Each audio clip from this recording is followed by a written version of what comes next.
북한이 지난 11일과 12일 새로 개발된 신형 장거리 순항 미사일 시험 발사를 진행했다고 오늘 발표했습니다. 당장 한반도 외교전에 영향을 미칠 수 있는 그런 사안으로 보이죠. 또 민주당의 대선 주자인 이낙연 전 대표의 국회의원직 사퇴와 관련해서 민주당 지도부가 그 입장을 수용하겠다는 쪽으로 방향을 바꿨습니다. 제가 조금 전에 얘기했지만요. 조금 전 국회 본회의에서 국민의힘 윤희숙 의원의 사직안이 처리가 됐는데 관련 소식들까지 뉴스픽5에서 짚어보겠습니다. 여러분이 놓치지 말아야 할 중요한 뉴스 소식을 톱어보는 뉴스픽5 최기진 기자입니다. 이번 주는 신혜원 뉴스체커가 휴가를 떠났습니다. 신혜원 없는 신혜원의 뉴스픽5 한 주 동안은 저 최체커가 책임지고 담당하겠습니다. 오늘의 픽은 신형 순항 미사일 발사, 그리고 대선 때 미니 총선, 논문 검증 시효 만료, 추석 특별 방역 시작, 고노다로 1위 이렇게 뽑아왔습니다. 먼저 북한의 미사일 발사 소식입니다. 북한 조선중앙통신은 지난 11일과 12일 새로 개발한 신형 장거리 순항 미사일 시험 발사를 성공적으로 진행했다 이렇게 보도했습니다. 북한 노동당이 지난 1월 8차 당대회 당시 이미 개발했다고 예고한 무기체계입니다.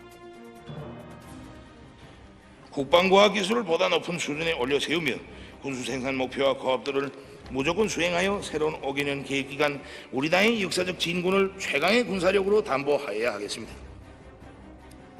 조선중앙통신은 발사된 미사일들이 타원 및 팔자형 비행 궤도를 따라서 7,580초를 비행한 뒤 1,500km 거리의 표적에 명중했다 이렇게 보도했습니다. 우리 군 당국과 통일부는 한미 정보당국 간 공조를 통해서 분석 중이라면서 9.19 군사합의 위반인지 여부를 분석 중이라고 밝혔습니다. 북한 공개 보도와 관련해서 재원 등 다양한 질의가 있었는데요. 합참에서 말씀드리겠습니다. 우리 군은 한미 정보당국 간 긴밀한 공조하에 분석 중에 있습니다. 이 북한이 장거리 순항 미사일을 시험 발사했다고 밝힌 건 올해 들어 처음입니다. 앞서 지난 1월과 22일, 3월 21일, 25일에는 단거리 순항 미사일과 탄도 미사일을 발사한 것으로 알려졌습니다. 그동안 미국은 이 중에서 순항 미사일에 대해서는 유엔 안보리 대북 결의를 위반한 것은 아니라는 입장을 취해왔습니다. 그러니까 핵탄두를 실을 탄도미사일과 달리 이 순항미사일은 유엔 안보리 대북 결의를 해당하지 않는다는 겁니다. 하지만 워낙 정확도가 뛰어난 데다 비행고도가 낮아서 탐지와 요격이 어렵다고 하는데요. 당장 북한의 발표대로만 보면요. 2시간이 넘는 시간 동안 한반도는 물론 일본 열도 대부분까지 도달할 수 있는 거리가 사정권 안에 들어있습니다. 때문에 이번에는 미 국방부가 나서서 시험 발사가 주변국과 국제사회에 위협이 되고 있다는 입장을 밝히기도 했습니다. 북한의 미사일 발사 이유를 놓고서도 여러 해석이 나옵니다. 전문가들은요, 북한 내부의 결속을 위한 전략이란 분석도 있지만 대외용 무력 시위라는 해석도 제기하고 있습니다. 앞서 북한은 지난 8월 한미 연합군사훈련을 이유로 김여정 당 부부장과 김영철 당통신선전부장이 안보 위협, 안보 위기를 운운하면서 군사적 긴장감을 끌어올린 바 있습니다. 하지만 군사 행보를 예고했다 하더라도 이번에는 국제안전보장이사회의 대북 결의를 위반하지 않는 일종의 저강도 시위라는 겁니다. 그러니까 기존의 북미 또는 남북 관계 속에서 그동안 해왔던 강경한 메시지가 아니라 한미 당국의 관심을 끄기 위한 어떤 숨겨진 의도가 있다는 관측도 나옵니다. 당장 이번 시험 발사도 김정은 위원장 없이 박 전 전 당 비서 등 고위 간부들이 참관한 가운데서 진행된 것으로 보입니다. 또 한 가지 이유를 짚어보면요. 북한의 미사일 발사 시점입니다. 이번 주에는 우리나라가 참석하는 중요한 외교 무대가 준비되어 있기 때문인데요. 바로 한미일 북핵협의와 한중 외교장관 회담이 잇따라 열리는 겁니다. 당장 내일부터 일본 도쿄에서 노규덕 외교부 한반도 평화교섭본부장과 성김 미국 대북 특별대표, 후나코시 다케이로 일본 외무성 국장이 만나서 북핵 문제 해법을 논의할 예정인데요. 그리고 바로 15일에는 정의용 외교부 장관과 중국의 왕이 외교부장이 서울에서 회담을 갖기로 돼 있습니다. 일본 측 북핵 수석 대표, 또 미국 측 북핵 수석 대표와 한미일 3자 협의, 그리고 한일과 한미 양자 협의 등을 가질 것입니다. 한반도 평화 프로세스의 진전을 위해서 생산적인 협의가 될 것으로 기대합니다.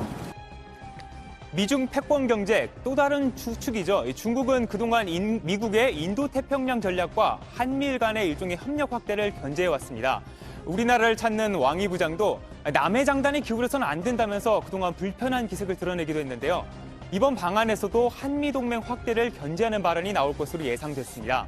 하지만 이번 미사일 발사로 각국의 입장과 관계는 더 복잡해졌습니다. 중국이 겉으로는 대북 제재 완화를 주장하고 있는 만큼 중요한 회담을 앞두고서는 일종의 불쾌감을 노출할 가능성도 배제할 수 없기 때문입니다. 과연 이번 회담이 북핵 문제 해결을 위해서 어떤 해답을 이끌어낼 수 있을지 더욱 주목해봐야 할 것 같습니다. 두 번째 픽은요, 대선 때 미니 총선입니다. 더불어민주당의 대선 주자인 이낙연 전 대표의 의원직 사퇴를 만류했던 민주당 지도부. 지난 주말 송영길 대표가 이 전 대표를 직접 만난 뒤 결국 오늘 오전 최고위에서 뜻을 존중하겠다는 입장을 내놨습니다.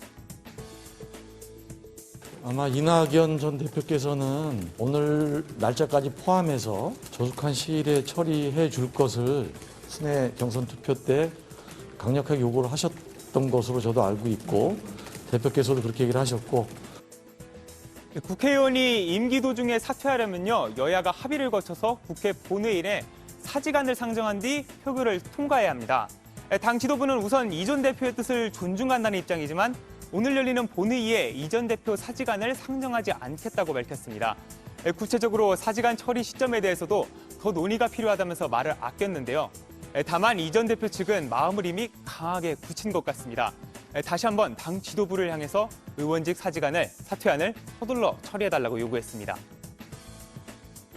오늘 당에서도 의원님 의원직 사퇴안이랑 관련해가지고 조금 논의를 하실 걸로 알고 있는데 의원님은 여전히 예정대로 좀 처리돼야 한다는 입장이신지 한번. 네, 송영길 대표께 빨리 처리해달라고 부탁을 드렸습니다. 이런 가운데 오늘 국회에서는 국회의원직 사퇴를 선언한 국민의힘 윤희숙 의원의 사직안이 통과가 됐습니다. 윤 의원은 앞서 부친의 농지법 위반 혐의 등을 제기한 국민권익위 조사 결과에 반발하면서 의원직 사퇴를 선언했는데요. 본회의 상정 여부부터 논란이 있었지만 국민의힘은 대의를 위해서 윤 의원의 결정을 존중한다며 사직안을 처리하겠다고 밝혔습니다. 마음이 많이 아쉽고 또 속상하기도 하지만 그럼에도 불구하고 대의를 위해서 본인이 그 길을 가겠다 그러는데 우리가 그 길에 힘을 보태드려야 된다라는 차원에서 당론으로 찬성 투표를 하자 그렇게 결정했습니다. 본회의 투표 결과를 보시면요. 223표 중에서 찬성 188표를 얻어서 윤 의원의 사퇴안은 가결이 됐습니다. 윤 의원은 사직안 표결 중 신상 발언을 통해서 임기 도중에 사퇴하게 되는 것에 대해서 사과하면서도 다시 한번 국민권익위 조사 결과 납득할 수 없다고 주장했습니다. 이것이 지역 구민에 대한 무책임이라는 지적은 100번 타당합니다. 가족의 일로 임기 중간에 사퇴를 청하는 것에 대해 다시 한번 깊이 사죄드립니다. 정치적 계산이나 음모의 일환으로 제 사퇴를 재단하지 말아주시길 부탁드립니다.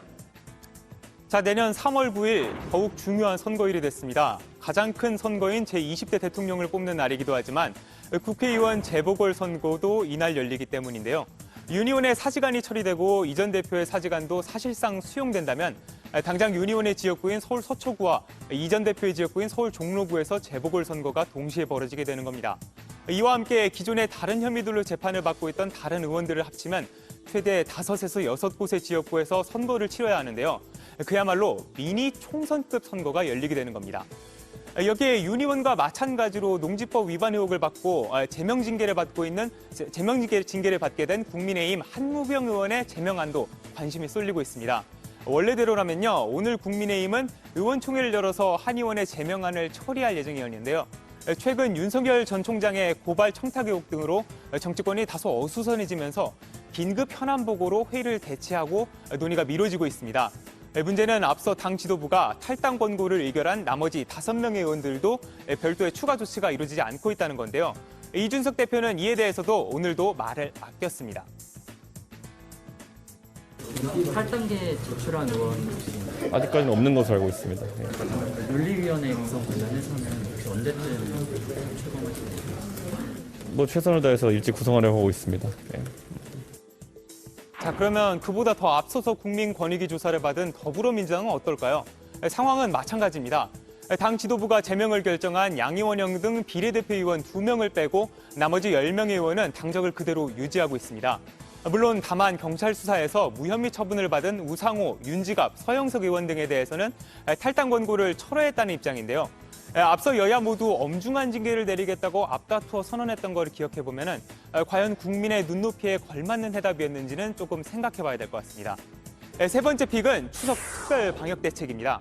우리 민족의 대명절인 추석 한가위, 이제 일주일 앞으로 다가왔는데요. 정부는 오늘부터 26일까지 2주간 코로나19 추석 특별 방역 대책을 시행한다고 발표했습니다. 추석 특별 방역 대책이 시행됩니다. 지역별 거리두기 단계와 관계없이 전국 모든 요양병원과 요양시설에서 2주간 방문 면회가 허용됩니다. 자, 이 특별 방역 대책 내용 조금만 더 뜯어보겠습니다. 우선 그동안 코로나19로 인해 제한됐던 요양병원 등의 입원 환자와 면회객 등 모두 접촉 면회가 가능해집니다.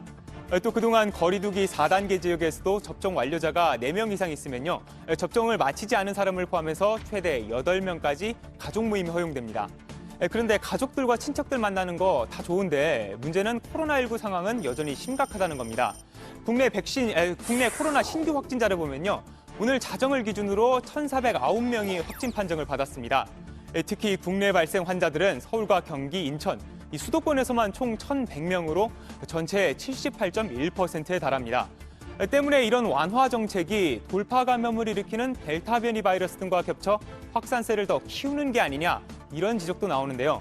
정부는 일단 추석 전까지 전 국민의 70%의 1차 접종을 마치겠다는 계획입니다. 정부는 추석 연휴 이전 1차 접종 70%, 10월까지 2차 접종 완료 70%를 목표로 차질 없이 추진해 나갈 것입니다. 백신 1차 접종률 오늘 자정을 기준으로 64.6%, 총 3,315만 명이 접종했습니다. 이대로라면 70% 약속했던 대로 이번 주 내로는 달성이 가능해 보이는 것 같은데요. 또 내일부터는 전 국민 1,460만 명의 독감 무료 예방 접종도 함께 진행한다고 합니다. 벌써 우리 주변에서 보면요, 이렇게 인터넷 소셜 미디어 등에 백신 접종을 마치고 어깨를 이렇게 부여잡는 사진들이 유행하고 있잖아요. 저도 6월에 접종을 마쳤는데 아직도 이렇게 어깨가 아픈 걸 보면은 파견 첫날이긴 한데 내일 당장 휴가 좀 쓰고 싶습니다. 조금 이르지만 명절엔 가족 모두가 건강한 모습으로 만날 수 있으면 참 좋겠죠. 이번 추석도 코로나 방역 지침 모두가 잘 준수해야 하겠습니다. 네 번째 픽, 논문 검증 시효 만료입니다. 국민의힘 대권주자인 윤석열 전 검찰총장의 아내 김건희 씨의 박사 학위 논문 이야기입니다. 지난 7월 김 씨는 회원 유지를 영어로 멤버 유지라고 영작하는 등 논문 부정 의혹을 받고 있습니다. 하지만 국민대는 예비조사위원회를 꾸려 조사에 착수한 지 한 달 만인 지난 10일 해당 논문의 조사가 불가능하다, 이런 입장을 밝혔습니다. 이유는요, 바로 검증 시효 때문입니다.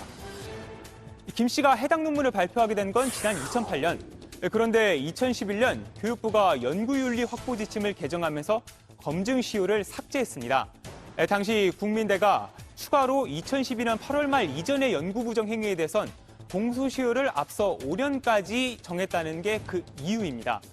그러자 범여권에서는 국민대가 윤 전 총장의 눈치나 보고 있다, 이런 비판이 나왔습니다. 대학이 유력 대선 후보 눈치를 보느라 학위의 권위도 학교의 명예도 스스로 내팽개친 것입니다. 또 논문 의혹을 처음 제기한 강민정 의원도 자신의 페이스북을 통해서 강한 불쾌감을 드러냈습니다. 국민대 역사를 송두리째 시궁창에 쳐박고 우리나라 대학의 권위를 한꺼번에 내던져버린 것, 이렇게 강하게 비판했는데요.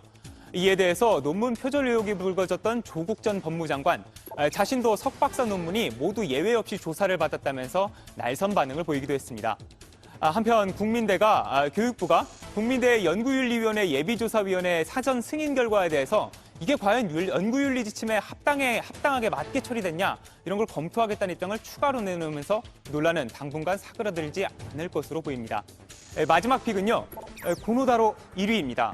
우리나라도 내년에 대통령 선거를 앞두고 있지만요, 이웃나라 일본에서도 퇴임을 선언한 스가 요시히데 총리를 이어 누가 총리가 될 것인지가 가장 큰 관심입니다. 일본은 집권 여당의 총재가 사실상 다음 총리를 맡는 경우가 많은데요. 일본 국회에서는 집권 여당인 자민당이 중의원의 과반 의석을 차지하고 있습니다.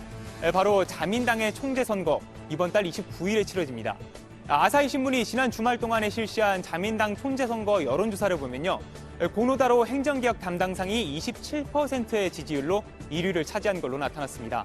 2위는 이시바 시게루 전 자민당 간사가 17%, 그 다음은 기시다 후미오 전 자민당 정무조사회장이 14% 순서로 3위를 차지했습니다. 고노다로 담당상, 그 사람이 누구냐면요.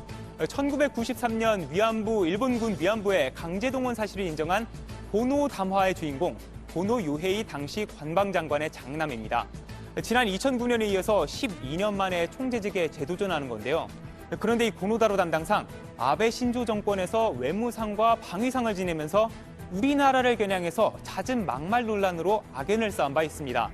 지난 2019년 일본 불매운동이 벌어졌을 당시인데요. 고노 외무상, 우리 취재진들이 일본산 카메라를 사용하는 걸 보고 이런 말을 하면서 국민들의 분노를 일으키기도 했습니다.